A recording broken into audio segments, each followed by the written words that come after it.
Hi guys, film number 4 Sankranti సీజన్లో.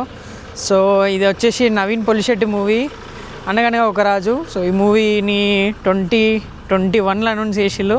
అప్పటి నుంచి రాజసాబ్కి ఎంతైతే వెయిట్ చేసినో ఈ సినిమాకి కూడా అంతే వెయిట్ చేసిన, ఎందుకంటే నవీన్ పొలిశెట్టి హ్యూమర్ నాకు చాలా ఇష్టము. సో ఇప్పుడైతే మూవీకి వెళ్దాం, మూవీ చూద్దాం, రివ్యూ కూడా చెప్తాను. ఓకే. సో థియేటర్లో అయితే జనాలు తక్కువ మంది ఉన్నారు. మేబీ మరి అంతగానో అడ్వర్టైజ్మెంట్ చేయలేదు అనుకుంటా యూకేలో. సో అందుకే థియేటర్లో జనాలు అయితే తక్కువనే ఉన్నారు, కానీ చూడాలి.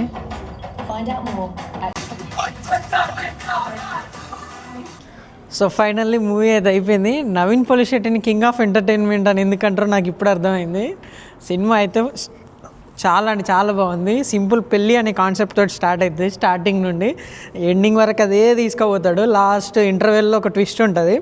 ఆ ట్విస్ట్ అయిపోయిన తర్వాత నెక్స్ట్ ఫైనల్లో ఒక చిన్న ఫైట్ ఉంది. ఆ ఫైట్ కూడా అంతేం అనిపించలేదు, కానీ అంత ఇంపాక్ట్ లేదు మూవీలో. కానీ మూవీ అయితే చాలా బాగుంది.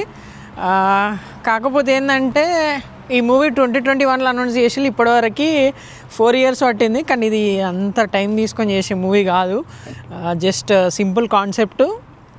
కాకపోతే కొంచెం మధ్యలో చిన్న నాకు అక్కడక్కడ ఏంది అనిపించింది కొన్ని సీన్స్లో మాత్రము. మిగతాదంతా మూవీ అదిరిపోయింది.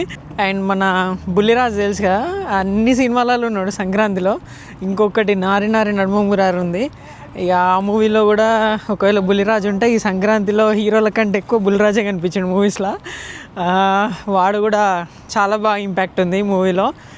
అంతే, మూవీకి రేటింగ్ అని ఏం చెప్పాము, ఎందుకంటే ఇప్పటివరకు రిలీజ్ అయిన మూవీస్ అన్నీ బాగానే ఉన్నాయి.